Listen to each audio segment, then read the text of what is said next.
And welcome to another edition of Go Big 12 or Go Home. I'm Brandon Shanahan, joined with Iowa broadcasting legend Drew Russell, as always. Drew, what a week into college football. How are you hanging in there?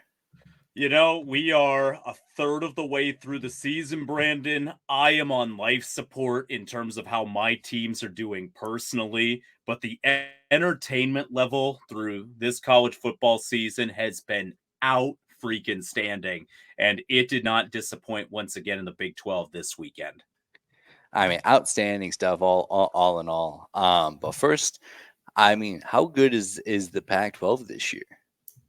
Kind of a shame they're breaking up that league, isn't it? I Like know it. it's kind of interesting. They're a lot of fun. Like they've got teams that are pretty entertaining.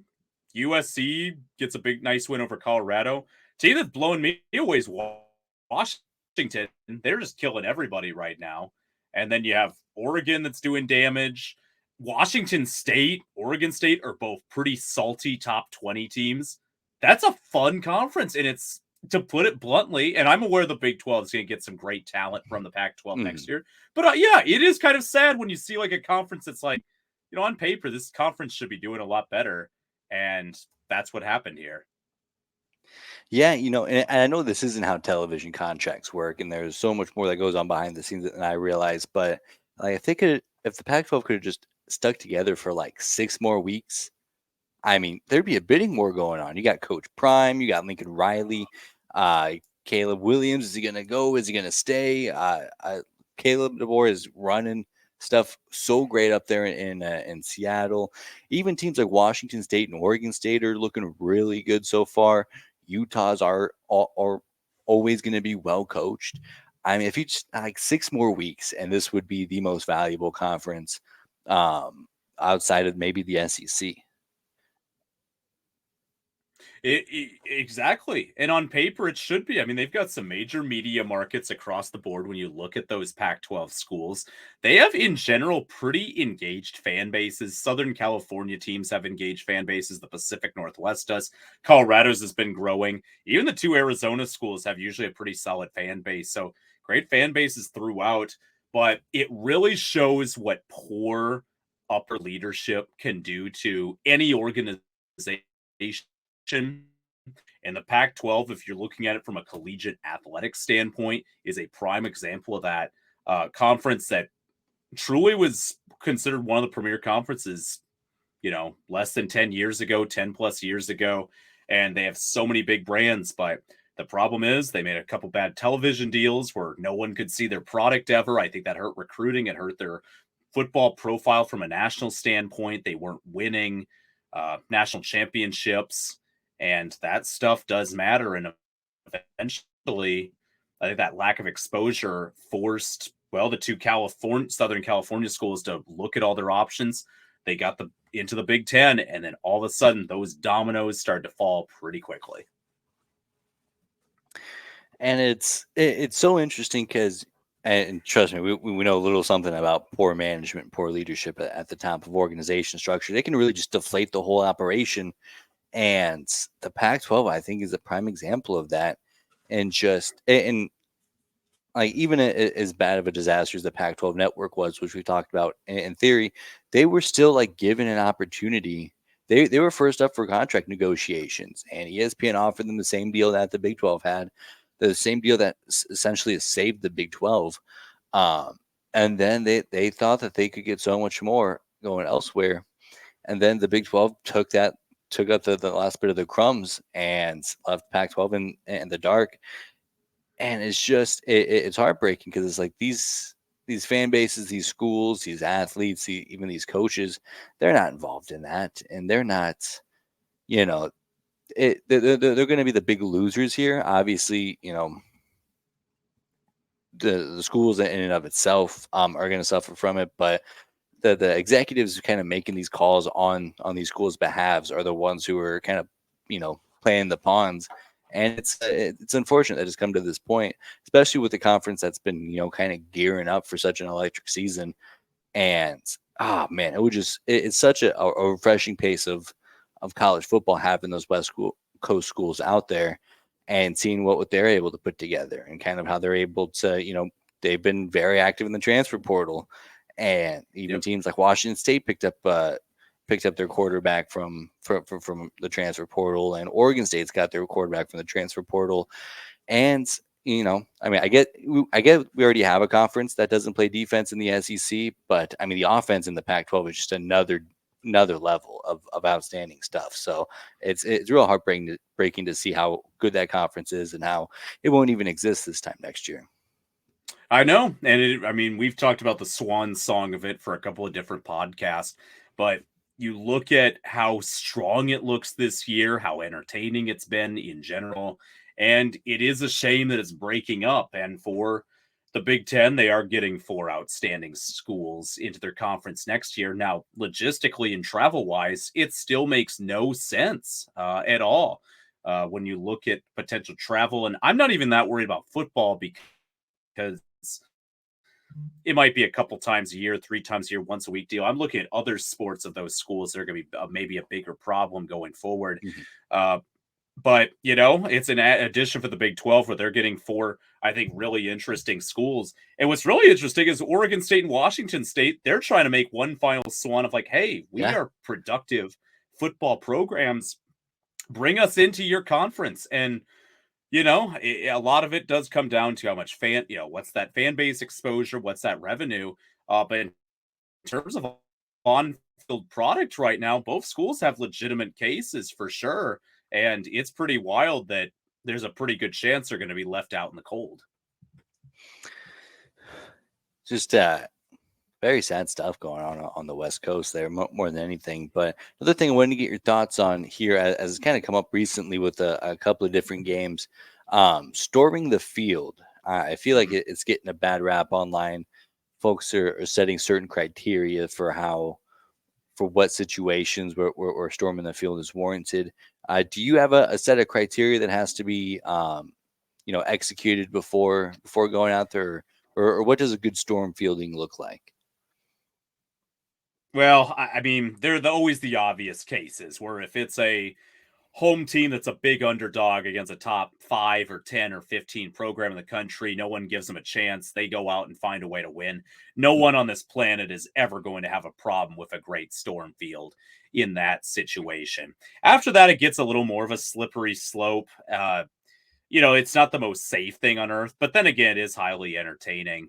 Ole Miss in the SEC was the one that I saw personally this weekend, where they get that win over LSU. And look, you kind of look at it on paper, and I mean, LSU is a really good program, really good. But Ole Miss is pretty good this year too. They're top Yeah. 20. Oftentimes it's just what's that pent up anticipation or frustration or whatever it is for a fan base. Part of me says let the kids have fun, let the people be the people. You only live once. If they want to do it and the school wants to pay the fine, so be it. But I'm kind of see if there is some, the gatekeepers Yeah, of that's a the good way to put it. of this field storming where yeah, I mean I can see it to a point where it can be a little too much at times, but you know what? If it's a big deal to your school to get this victory, like, I just don't see a problem with it. Like, pure hypothetical because they have a losing record. But if University of Arkansas played Alabama in football at home, them beating them in 15, 16, 17 years, and for some reason Arkansas is ranked top 10, they're both top 10, Arkansas wins. Yeah, I would storm the field. Are you kidding me? Like, we don't beat them. Like, I would understand that pent up frustration. I say let the kids be kids, but I can see why to an extent at times people get frustrated, but I say let people be people. So I don't know. Let them have fun. Yeah, and that's where I'm at. Like more than anything, it's just like these are college kids. They're having a good time. And vibes for me is the most important thing. Like, yes, it was only a 2.5 point spread, Ole Miss and LSU, but the way that game unfolded and how crazy that was, and to kind of win on like a walk off play, that to me supersedes anything. And granted, also another defensive slugfest in the SEC that we see so often, just absolutely electric defense. Only 1,300 yards thrown out there. Just out SEC defense, NFL talents everywhere, blah, blah, blah. I mean, that's such an electric game. It's a night game. You got to imagine these kids have been partying all day getting ready for this. And then, while it's not Right. necessarily an upset, it's a huge game. Ole Miss, Right. they could fall behind in the SEC race. SEC West doesn't look that strong this year. It's not, crazy to think that Alabama could pick up 2 losses here against maybe like LSU or A&M, and Ole Miss wins out, then they'll get to go to Atlanta for the first time that I can remember, if ever. Um, so that's a big game, walk-off game, exciting. That to me is a no-brainer. Also, just Yeah. thinking back a couple of weeks ago, Colorado, when they stormed the field against Nebraska, which that one I have more of an issue with than when they stormed the field against Colorado State as 20-point favorites. But same kind of thing. It's a rivalry game, and especially with the way that game played out, like you hate Colorado State more than you did even coming into the game after that hit Yeah. against Travis Hunter and walk off win. I mean, electric night game. It's midnight in Boulder as that final play is ending. I mean, that's Yeah. it. The vibes are an all time high. It's yeah, you don't want to storm the field against a 20-point dog, but the way that game unfolded, it absolutely it's a green light for me all the way.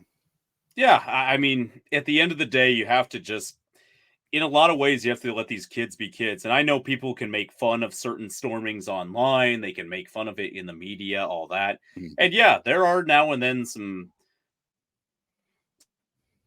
stormings that don't make a lot of sense. An example, I think many years ago, Iowa State, Iowa playing a college basketball game. Iowa State's number 4 team in the country. Iowa's unranked. They're playing in Ames.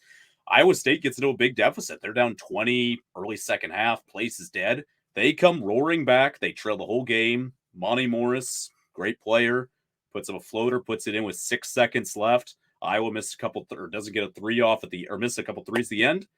Iowa State storms the court as the number 4 team in the country and as favorites in that game at home. But as crazy as that game was as well, like it was just a wave of emotion for those students. And a lot of Iowa fans made fun of it. They might even have a case. But at the same time, like often it's just emotional. And Colorado State's a great example where yeah, they're heavy favorites. They probably should win that football game. But you have to let these guys look, I can't explain enough. If people want to do it, just let them do it. It's harmless. There's no damage as long as they're not hitting other players or doing damage to other players, their own team. Will never have a problem with storming the field, even if sometimes the circumstances don't fully add up at times. I think the argument against it is, well, if you do it more often, it kind of devalues the intensity. And I don't think that's true at all, because it's Yeah. such a in the vacuum kind of thing, where it's like I don't think that. And also, even in these kind of different and kind of easier criteria to meet events like Colorado State, those aren't. I mean, you're not sitting in the crowd thinking, "Oh well, boy, well here's the last time that we stormed the field here," or "Well, let me calculate the point spread to the point victory margin." It's just you're going out there, you're celebrating this win, and nothing that has happened before really matters. Nothing that's going to happen in the future matters. All that matters is how great this win is. And yeah, it's a little Yeah. bit different for different programs. Like I don't think Georgia would have stormed the field in that kind of game against anybody that they're a 20-point favorite over. But Colorado, as bad as they've been over the whole course of all of these college kids' careers, and now to kind of have that excitement and that kind of environment, yeah, that's a green light to me. I don't have any problem with that. Yeah. You got to let kids play. And it's part of the building programs as well. I mean, college campuses, they like this stuff. It makes their college seem more fun. When you see a court storming or a field storming after a big game, it's part of the atmosphere. And that's the thing about football. It's built up all week. The anticipation's built up all week amongst the community, amongst a fan base. And no matter how big or small, if it's a crazy win or if it's a win over a major team, if the energy's right, it's tough for me to be against it in a lot of cases. Lots of good stuff going on throughout college football. Also, specifically going on here in the Big 12. An interesting week. I think this was probably my worst week picking, but tough to get a gauge on some of these Big 12 teams, especially the newer ones like Cincinnati and BYU. And I think we had both kind of struggled to pick this one here with Cincinnati. Having like kind of bounce back hungry material, while BYU's looked better each and every week. And Provo's no joke to play in. So the Cougars pick up the 35-27 win there in Utah. I'm pretty impressed with BYU throughout the season. Fully agree. I've been impressed with them overall, even when they lost to Kansas the week before. I thought, this Cougar team, I think, could really do some damage in general. And they were able to, I think, find some productive numbers where you get a couple of touchdown passes from Slovis. You get a running game that isn't great throughout the night, but a defense that's turnover happy. Max Tooley, 16 tackles on the night as well, Brandon, which is obviously such a good number in general of what he's able to put together. So this BYU team, look, home opener in Big 12 play. Provo had some juice on Friday night. I was able to catch a decent chunk of that game, and there was excitement in Provo, and they really brought it. And Cincinnati, probably one of the toughest conference road environments that they've seen in general, and this is against a new conference. So, and they battled, I thought, competitively. They had a decent running game and really were able to move the ball offensively, but couldn't find a way to get it done. And for BYU, they keep on racking up wins, and they put themselves not only in good position for a bowl game, but maybe a more higher tier bowl game if they can keep finding a way to truck out these wins. Yeah, going into the season, I kind of had high hopes for Cincinnati and UCF to kind of be the two teams that I felt comfortable could jump right into a Power Five conference like the Big 12 and, throw some punches, make some contact there. And, to credit Cincinnati, Emory Jones still had a great game, 256 yards through the air, 3 touchdowns, almost 100 yards on the ground. So he's looking really good. He's kind of coming into stride, I think. And obviously it's a new coach as well, new system, so that it's not them being 2-3 isn't crazy to me. But BYU, I mean, so far has looked like the best of the new 4 teams, and I'm here for it. I think that's a great football program, and I think we're in good shape if BYU's kind of beating up on those teams as well as competing with the hateful eight. Yeah, I got to say, Brandon, Central Florida was the team I've been all in on, and we'll get to that wild game in just a little bit. But, for BYU, you do have to give them a lot of credit. They established some credit by going on the road and beating an SEC school in Arkansas, which, they've seen some success the last couple of years. I think that was a big time win, and they've been able to really take care of their business in general in games. On paper, they have an opportunity to win or should win, and they've been able to do just that. Offense seems to be settling in a little more. Turnovers really were the name of the game, though, in that one is, able to get a key interception, key extra fumble recoveries as well. Cincinnati played a really good football game, kind of a hard luck break right now at 2-3 on the season. They're 0-2 in conference play, but a lot of season to go for the Bearcats, and I think still an opportunity to turn things around. If you have an offense that's putting up those types of yardage numbers, I think they're going to have a shot to still potentially find a way to bowl eligibility. I think so too. And speaking of BYU, just a quick little tangent about BYU legend Puka Nakua for the Los Angeles Rams might be the waiver wire pickup of the year. I wanted to pick up Hayden Hurst off the waiver wire after his good week in week 1, but I switched up the priority, so I ended up with Puka instead of Hayden Hurst. I mean, outstanding stuff from him so far. So So shout should out we just BYU legend. we should hand you the trophy right now, Brandon. I'm going to tell you right now. Let's give Brandon Shanahan the trophy. That guy has been nothing but gold. Also, sidebar. Let me pick your brain on this real quick. So my running back room is Derrick Henry, Aaron Jones, Javonte Williams. And I had Raheem Mostert. I don't have a tight end, so I traded Raheem Mostert for George Kittle. Is that a very lopsided trade for anybody involved?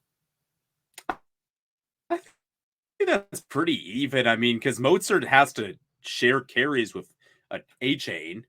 And then even And, though Kittle hasn't gotten going yet, I guess maybe the Hawkeye connection with Brock those Purdy being a Eastern Iowa Cyclone, flakes, maybe yeah, there's just this weird yeah, maybe there's just a weird vibe there. But Kittle is a good tight end. Like this is a that's what I'm top saying. tight end in the NFL. So I feel like he's eventually going to eat when I don't know, but on paper he should. Yeah, I win this trade 8 days a week, but we had two different folks that accused of us colluding, but they couldn't figure out they couldn't agree on who was the benefactor. Like one person was lobbying that I got hosed, then the other person was lobbying that he got hosed. So I mean I think it's a great trade for everybody involved. But just wanted to make sure I wasn't out of my mind here because I was like, this is you can't play the Denver Broncos every week now. No, you can't. As much as I would like that as a suffering Justin Fields owner in a few Oh leagues man, this year, it was great to see him be productive against that Denver Broncos team. But hey, Denver Broncos in the win column, the Minnesota Vikings in the win column. We're flying high, Brandon. we're We're back. flying high. We're back. We'll see each other in So back. So back. February. Woo! Hey, we'll start with November, end up in February. I'll tell you that right now. I'll tell you what, I'm absolutely picking up Zach Wilson off the waiver wire this week. I mean, that's a no doubter against the Denver Bronco defense. First off, what is Rodney Harrison doing trying to bait Oh Chris my Jones gosh. on national TV? What's he doing? I mean, what a bad Honestly, look for what's he everybody doing? involved. I mean, I was trying to make him about himself, which is just we don't care about like shout out Rodney Harrison, great NFL career, great person to be in that kind of analyst situation. In that moment, we don't care about you, Rodney. We care about Chris Jones. I mean, look We, at this guy. What a game. yeah. You have What's one of the funny is best that players in the NFL right there. look, Zach Wilson deserves his lumps most part, but like he did play, he had one fumble, but he played a fine football game. He gave his team a chance to win. He outplayed Mahomes, Hmm. which is wild. Mahomes was turnover happy. Yeah. He really was, but I don't know. I don't know what we're trying to do there, Rodney Harrison, and that's a BYU legend right there as well. Absolutely. We love our Zach Wilson. Absolutely. BYU legend. Now, I mean, I get it. The NFL just couldn't have the Chiefs lose that game. I get it. Tough look for everybody involved. Um, Yeah, where are we at on Taylor Swift? I mean, she is I mean, this the arguably the biggest pop star in the world, and she is just overtaken this NFL season with dating Travis Kelsey, or reportedly. it's disgusting to me because I would just like to have one thing in this world, Drew Russell, that doesn't get tainted by the Chiefs. I used to like football. Well, now the Kansas City Chiefs win all the football games. I used to like explosive, shifty, improv like quarterbacks. Well, now Patrick Mahomes is the gold standard for that, so can't have that. And then I love me some Taylor Swift, and now I can't even enjoy that because every time that I see her on my For You page or on my Twitter feed, it's because, of course, she's dating a Kansas City Chief. Any other team, and I'm all aboard this train. But if she does put out a diss track about Kansas City, that will make up for all of this pent up frustration. Now, I didn't even think about the diss track for Kansas City. Like, because, yeah, for some reason, I don't think it'll end badly. I feel like it's just a fling, casual enough, whatever. But, like, yeah, if it becomes serious, it becomes ugly. Oh, man, you can't tell me come December, January. Could be really interesting. Yeah, Imagine a and team running out to a diss anthem of the Kansas City Chiefs from Taylor Swift in January. like just a Taylor Woo! Swift banger talking about like, well, your barbecue isn't even that good, or your kingdom sucks. I'm Red telling and you. yellow, what are you, McDonald's? I don't know. She does it better than me, but that's a winning formula for me. That's how I come out of this on top. I'll fight Taylor on the KC barbecue because it is delicious. But you know what? Maybe she's onto something on the I other mean, stuff. Not the barbecue though. I'll fight the barbecue. That is some top notch stuff. you know, Tough to just argue the whatever. barbecue there, but boy, what a tangent off the road less taking here. Let's reel it back in. What looked like to be a good game for a while. Kansas and Texas. Texas ended up winning that game 40-14. Quinn Ewers, another solid night, 325 yards through the air. Outstanding job running the football for Jonathan Brooks, over 200 rushing yards and his 2 scores on 21 carries. Outstanding stuff for him. No Daniels for Man. Kansas, so that was disappointing. How'd you feel about that game as it got underway? Yeah, I mean, when you know it's kickoff, I'm thinking this could be a pretty interesting game this afternoon, and you get that information that Daniels does enough to his back that he can't play for the game. I mean, that's heartbreaking. Like, that takes so much air out of a locker room. And even though I thought Kansas competed well for a quarter plus, you could tell just at times it didn't feel like the same juice was there for, say, if he is playing the football game. Texas is an outstanding team. Like, they're Yep. continuing to prove how good they are. And we both said in our preview show last week, Brandon, that Kansas defensively is going to have to be opportunistic. They're going to give up yards. They're going to have some, things happen here and there. And they weren't able to make those plays. And I think that hurt them as well in a day where Kansas has a backup QB and they just weren't able to do enough. For Kansas, no shame. Really bizarre situation. Didn't play, they got into the backfield quite a bit. They had sacks. They had 6 tackles for loss. So I think they were able to do their job at times.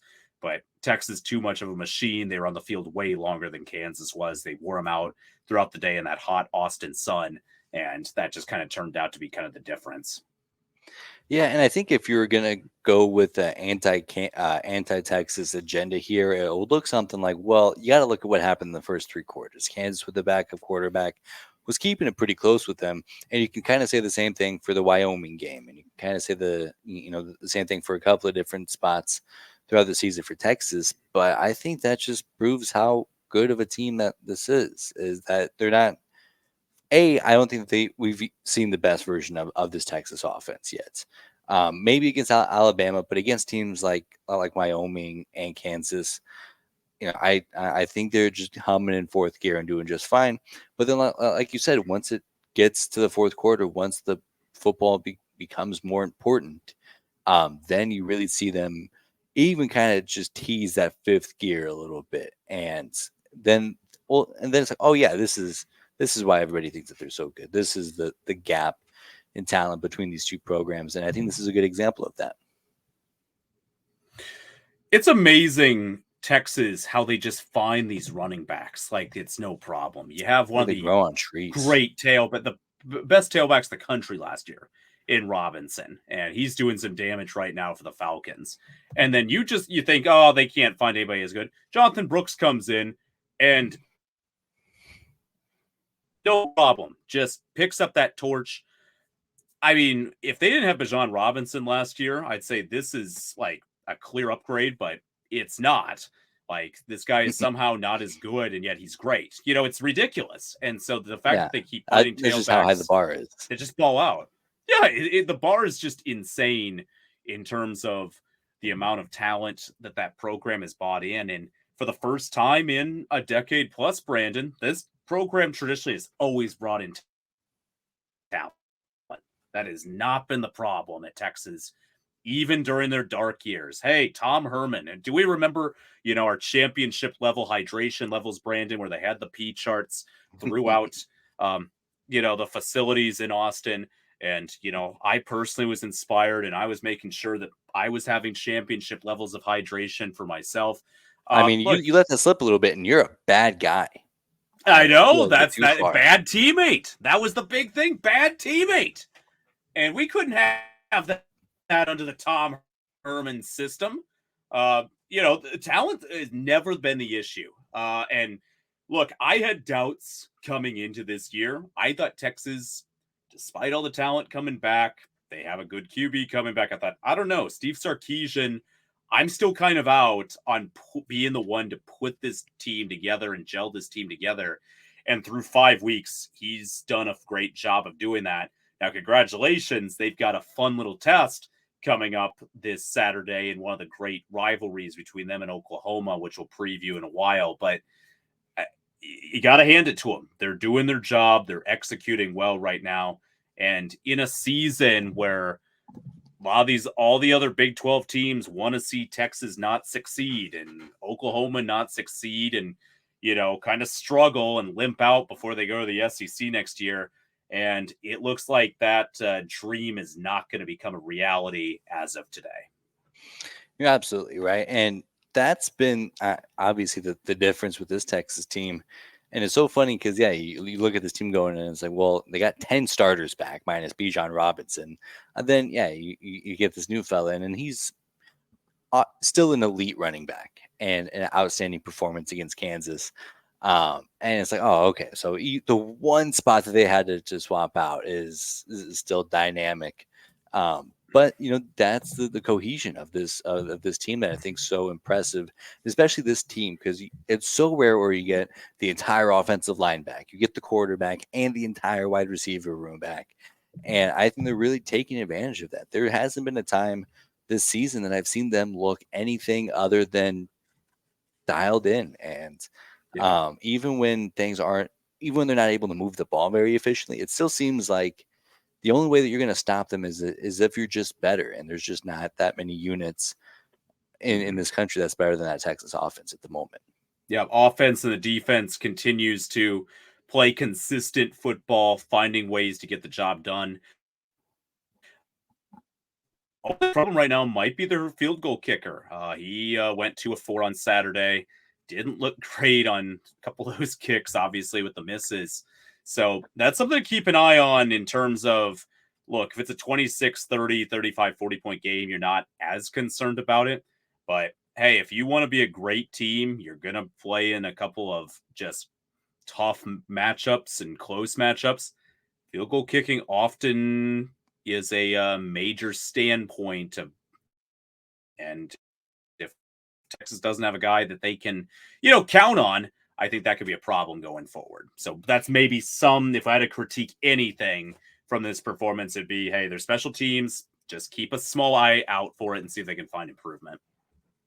Yeah, and I'll tell you what, Drew, as a Nebraska fan, I would be ecstatic with a kicker going 2 for 4. Like, that's where we're at, and that's where we've been the last few years. Two of 4. He made 2 field goals in one game. Absolutely, you get him whatever NIL deal he wants.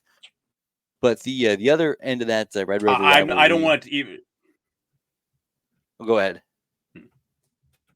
No, I was just going to say, Brandon, that I wasn't even going to talk about that Nebraska game on Saturday. That doesn't even exist. Dead. It doesn't even exist. I tell you, it's gone. We're on to Illinois. I don't. You had a game Saturday. I don't know nothing about that. Yeah, I mean, I'm sure you won. It was a bad look. That was the first Nebraska game I've gotten to go see in person in years, and oh man, it was tough. But yeah, like I said, a kicker making 2 field goals in one game sounds outstanding to me at this point. But obviously, not the worst thing with that football team. But the other end of that Red River rivalry, Oklahoma also played over the weekend. We'll just breeze through this game. We won't harp too much. 50-20 win against the premier school in the state of Iowa State. Any real surprises there? Not really any surprises. Stunning offensive shootout in the first half. There were a ton of points, and OU's defense is legit. They played great in the second half. They still in. But Iowa State really was able to move the football in the first half, which was quite surprising, and putting up 20. They looked comfortable. They did a nice job. And, it seems that pass first offense seems to have done some wonders, even established the running game. But give Oklahoma credit. Their offense really played good football. Iowa State's kind of struggled the defensive department the last couple of weeks when you consider the talent. And Dylan Gabriel was great. Weapons were great. And OU, we both expected him to kind of take care of business.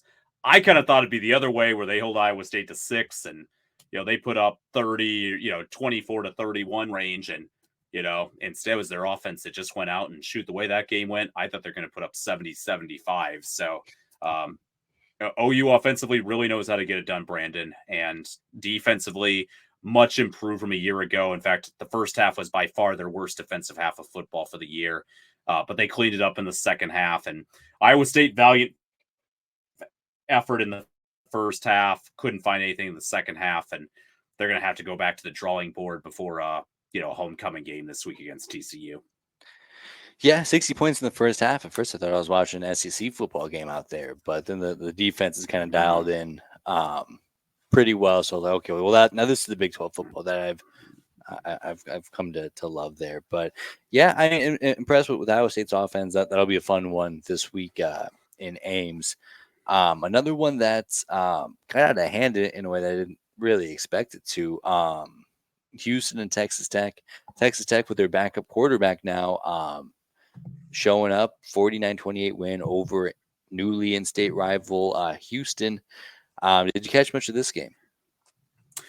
Caught just a little bit, Brandon, and pretty surprised at the final score when, Houston, Donovan Smith had a first half. He had 4 touchdown passes in the first half. He played great for Houston. And his final numbers were definitely satisfactory. They were able to move the football at a really good rate, but, Texas Tech was able to find a couple touchdowns in the second half. They were able to find a couple stops, a couple big plays, and find a way to get it done with their backup quarterback. And, for Houston, the way that they played the first half, I thought they had a decent shot at maybe stealing a win in Lubbock. But Tech was able to find a way. They were the more talented team on the field, just from a personnel standpoint, and got a desperately needed win. That one, they had to win, Brandon. Otherwise, things are kind of, it's college football. And if you lose a lot, a fan base can turn on you pretty quick. And it's been a tough season for Tech. So, I'm sure some jittery moments at times. Better team won, zero question about that. Houston's going to have to figure out a way to improve, though, in the coming years, because definitely they're not at the level right now I think they need to be to compete at a high rate in the Big 12. Yeah, and I think this is kind of a tale of where these two teams are at. You look at Texas Tech with their backup quarterback now being thrusted into action. Not a great start so far, coming into the game 1-3, and then you get Houston, who's coming in, and they play a really good game. Like I'm sure whatever their offensive or whatever their game plan throughout the whole game, this is probably what it looked like. You get nearly 500 yards of offense. You win the time of possession battle. You win the first down battle. You don't turn the football over, and then you still lose by 3 touchdowns, and that's a bit debilitating. But like you said, that's just where a talent gap kind of comes into play.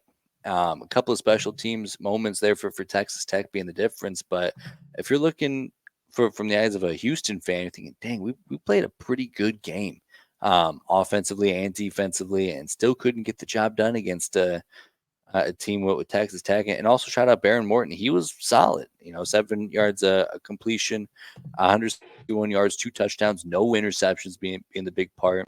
2 different 100-yard rushers and Cameron Valdez and Taj Brooks. So they were really, just efficient, and special teams being the difference there. Block punt, Danny kickoff return for a touchdown, kind of breaking that game open. But like you said, if this game goes a different way, it's really panic mode for Texas Tech. They needed this game more than Houston did, for sure. Yeah, no question about it. And it shows the importance of special teams. Like, you can have a great offense for a night or a great defense for a night, or you can combine the two together. But those 3 facets, when you get that special teams going, you can kind of get them all together as just one thing you can kind of rely and depend on. And, I think that is so, you got to have all 3 facets. And for Texas Tech, look, they knew they had their backup quarterback in. So they knew offensively they weren't going to be perfect at times.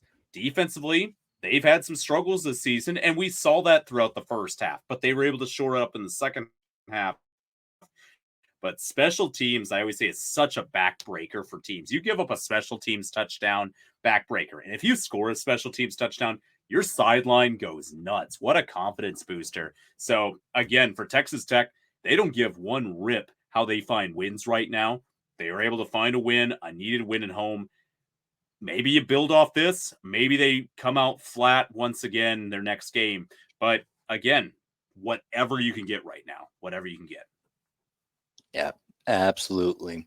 Final two games, real barn burners here in the Big 12 slate. We'll start with the night game. West Virginia 4-1 now, 2-0 in the conference, stealing a win against TCU, who was a pretty big favorite coming into this game. And you talk about special teams, two blocked kicks for TCU. They had an opportunity to tie the football game not once but twice. Both of those kicks get blocked at the line of scrimmage. West Virginia pulls it out. And West Virginia, boy, we talked about Neil Brown having possibly the hottest seats of any Big 12 coach coming into this year. He's probably front runner for Big 12 Coach of the Year candidate at this point. It's pretty amazing for a team that was picked 14th, dead last in the preseason polls, to come on out and win their first two Big 12 games. They lose week 1 against Penn State. No shame there. Penn State is an excellent football team so far this year. Since then, 4 straight wins. You beat your hated rival at home. You win a couple of conference games, and you got to hand it to them. This was a contrast of styles on Saturday night where, look, TCU wants to open this game up. They want to make this game look pretty. They want high levels of execution. Look, so does West Virginia want high levels of execution, but they wanted to muddy that game up. They did not want that to be pretty whatsoever. And that's exactly what they got.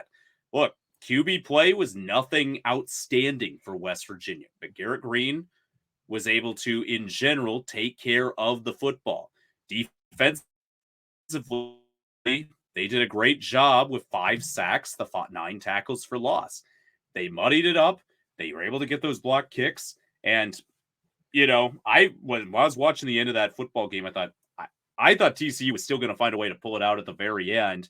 And West Virginia was able to find a way to absolutely steal one at the end of the game and walk out of there as a road winner. And if you told me at the beginning of the year that West Virginia is going to beat TCU on the road, I would have said absolutely no chance. I really would have. TCU, no way. But they won time of possession. They were able to do what they wanted to do. Really, tip of the cap to West Virginia, because I don't know how they're doing it sometimes. And yet here they are at 4-1, where who knows how the rest of the season plays out. But, they get to a bowl game. I think Coach Brown is going to get another year, and I think he earned that an extra year too. Yeah, and just looking at how the season has unfolded so far here, and now granted it's early, but it looks very familiar to the formula that TCU had last year. Now, granted, you swap Penn State for a 1-11 Colorado team, but once you get past that, they both beat up on an FCS Group of 5 team. Then they both beat a pretty heated rival in a big game. TCU beating SMU last year, and then West Virginia beating on Pittsburgh this year. Then you pick up a couple of conference games that you weren't expected to win, including TCU beat up on Oklahoma last year, and now back-to-back weeks, West Virginia picks up wins straight up as underdogs against Texas Tech and TCU. And one possession games were the difference last year for TCU. And if, this is kind of the style that West Virginia plays, if they can kind of have that same kind of luck and that same kind of success in those one-score games, watch out. Yeah, that's, I think, the big thing. And, sometimes in life, like, those one-score games can go either way. And sometimes you're on the right end, sometimes you're on the wrong end. West Virginia's been on the wrong end, I think, in a decent chunk of those games the last 2 years. So for them to find a way to get these W's is, I think, just big for the confidence of this program, especially considering just how things have gone. And even though that schedule hasn't been easy to kind of begin the year, I mean, they do have a schedule kind of the rest of the way, brand that's not, as of right now, devastating. And their next game's at Houston, which road games are never easy in the conference, but Houston is still a team that's trying to find that footing. So this is a pretty exciting time in general uh, for West Virginia football. Something I think we both would agree we were not necessarily expecting to say preseason. You're absolutely right, and I'm all here for it. I think if West Virginia, emerges as a dark horse contender, I think that's even better for the conference. The more hateful 8 teams that can spoil it for Oklahoma or Texas, I think that's the winning formula here for Big 12 sickos like us. Another feels like a kind of a Big 12 sicko game if you were dialed into this one, but ended up being the probably one of the more intriguing games in all of the country, in Central Florida hosting Baylor, jumping out to a huge lead. What was a 35-7 lead Yeah. in the third quarter, and still couldn't hang on. Baylor picks up their second win of the season, first in Big 12 play. Oh wow, what a game! Brandon, I know I'm a very highly paid personality here. So don't be upset with me when I saw the halftime score, caught some of the first half. I went out and played some golf. I thought it was done, didn't check the score. So when I get back to watch some of the Saturday night games, I was absolutely stunned at the bottom of the score ticker on the TV when I saw Baylor 36, Central Florida 35, and I thought, how on earth did they get back into this football game? And it is pretty amazing when you just see how it just broke it down. They get a blocked field goal to hit, near the end of the game and to keep Central Florida from taking one at the very end. And boy, for Baylor, what a season-saving win, Brandon. I mean, this was a game they were absolutely horrible in the first half. And I mean, this was still in the third quarter. End of the third quarter, it was 35-10, and Baylor goes out and scores 26 points in the fourth quarter to find a way to get into it. Absolutely magical stuff that not even Walt Disney could have come up with. Yeah, I mean, even as late as 37 seconds left to go in the third quarter, UCF had a 99.9% chance to win. Second and 10 at the Baylor 19, up 25 points. I'm assuming that's what led to the that led to a blocked field goal there.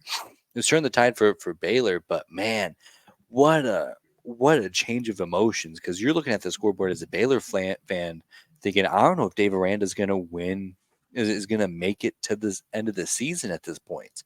I mean, just what a gut wrenching first half. And really, I like I said, I only saw highlights and kind of watched the condensed game. So, and that's tough to get kind of a real momentum and in a different view of the game. But man, they just looked like not like a third year coach should look like, and especially one that's already had prior success and had a couple of big years. Um, but man, what a change of emotions, because then you pull off that win, and you know what? Yeah, I'm sure that there was conversation like, well, let's just give Rand another extension here. Granted, you probably come down from that high pretty quickly, but what a turn of the tide. Yeah, just when you think our beloved Gustavo Malzahn, he's rocking, he's rolling, everything is just dandy in Orlando. This is a pretty bitter pill to swallow, especially in your Big 12 home opener. Mhm. Just not fun whatsoever. And look, Central Florida, I've been pretty high on in this podcast, and I felt great when I picked them last week. Felt great first half. So again, pretty stunning collapse in that fourth quarter. Baylor a couple passing touchdowns, that fumble recovery for a touchdown, and they didn't quit. And that's oftentimes the most important thing. Do not quit on yourself and your team. Baylor didn't. Central Florida clearly did not execute to the standard that they needed to.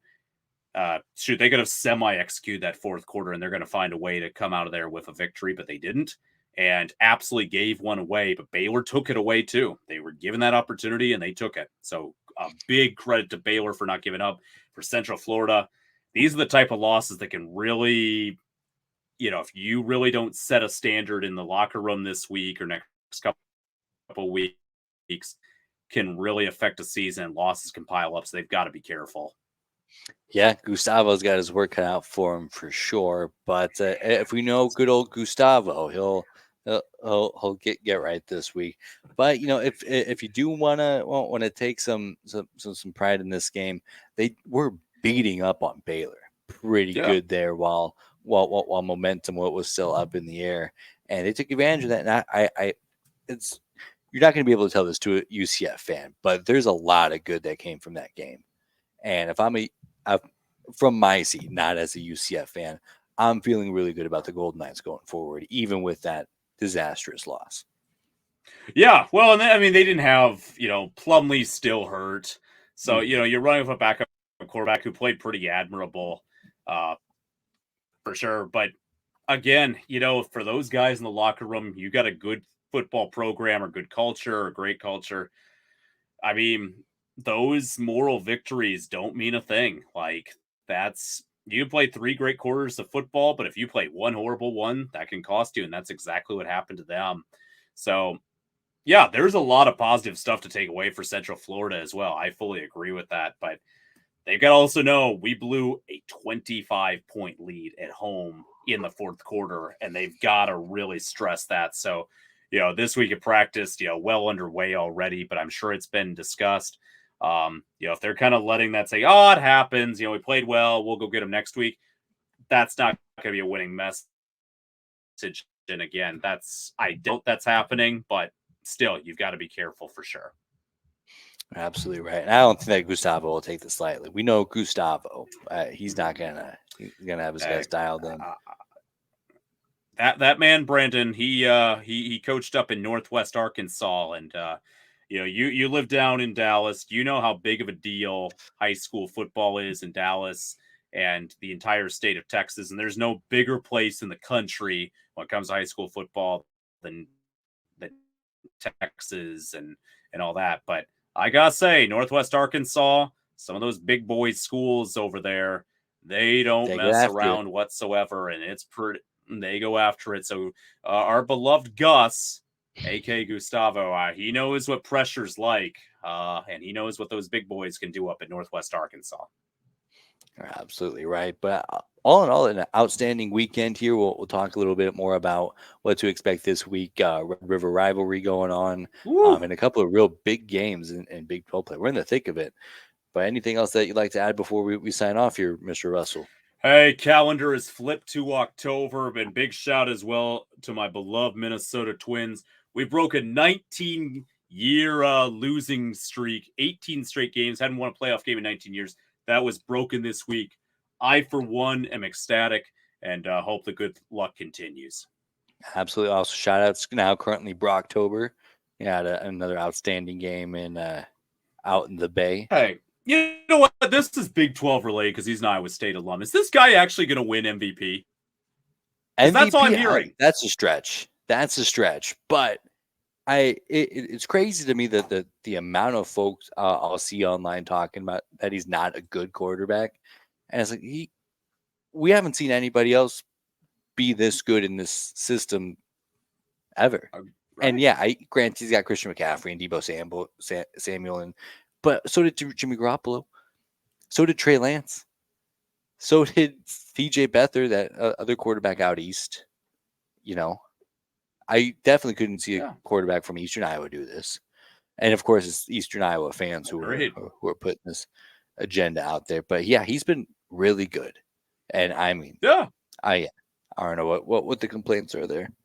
Yeah, he's been. I'll give credit where it's due, Brandon. I mean, I had my doubts as him as an Yeah, NFL quarterback. Super composed, hyper smart. You knew he was going to do his homework, but I didn't think he had it. I'll be honest. yeah, I, absolutely I outstanding really stuff. didn't.